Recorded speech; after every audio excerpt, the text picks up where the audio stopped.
நேற்று நாங்கள் இங்கே தாங்க இருந்தோம்.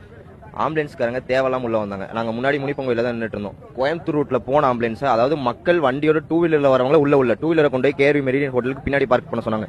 டூ வீலர் வந்தவங்கள உள்ள ஆனா ஆம்புலன்ஸ் கோயம்புத்தூர் ரூட்ல போன ஆம்புலன்ஸ் திரும்பி எதுக்கு இதுக்குள்ள விடணும்? அங்க போயிருந்தாதான் மக்கள் யாரா இருந்தாலும் அவசர உதவிக்கு போக முடியும். ஆனா போனவங்க வந்து நாங்க அங்கேயே தான் நின்று பாத்துட்டு இருக்கோம். அந்த ரூட்ல போற ஆம்புலன்ஸ் திரும்பி போலீஸ்காரங்க இந்த ரூட்ல விடுறாங்க. ஆனா பொதுமக்களை உள்ள விட மாட்டேங்கிறாங்க. நிறைய பேத்துக்கு கூட வந்தவங்களுக்கு, என்ன கூட வந்த பசங்களுக்கு நிறைய பேத்துக்கு சட்டையில கத்திய வச்சு கிழிச்சிருக்காங்க. கத்திய வச்சு கிழிக்கிற அளவுக்கு என்ன சூழ்நிலை உண்டாச்சு? எதுவுமே ஆகல. இந்த மாதிரி பல விஷயம் நடந்திருக்கு. உண்மை தெரியாம யாருமே பேசுறாங்க. நாங்க ஆம்புலன்ஸ்காரன் டைரக்டா கூப்பிட்டு விசாரிக்கிறோம். அவங்க எடுத்தது 25 to 30 கேஸ் தான் மொத்தமா எடுத்திருக்கேன் அப்படிங்கிறாங்க. மொத்தமே 4 பேர் தான் இறந்து போயிருக்காங்க. ஆனா இத்தனை பேர் திடீர்னு எங்க வந்து இறந்து போனாங்கன்னு யாருக்குமே தெரியல. அதெல்லாம் உள்ள நிறைய விஷயம் நடக்குது. இது யாருமே பொதுமக்களுக்கு தெரியும். பொதுமக்களுக்கு தெரியாம நிறைய பேச ஆரம்பிச்சிடறாங்க. முதல்ல உண்மை என்னன்னு வெளியே கொண்டு வர சொல்லுங்க. ஏன்னா உண்மை வெளியே வராம நிறைய பேர் பேசிக்கிட்டு இருக்காங்க.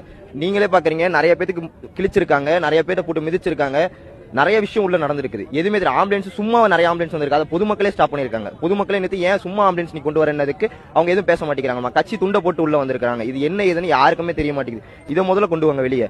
ஏன்னா வெளியே கொண்டு வராம பொதுமக்கள் நிறைய பேர் இது உண்மை நம்பிக்கிட்டு இருக்காங்க.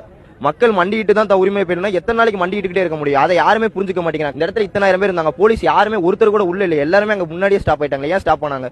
உள்ள வந்திருக்கலாம்ல எல்லாருமே. கடைசியா உள்ள வராங்க.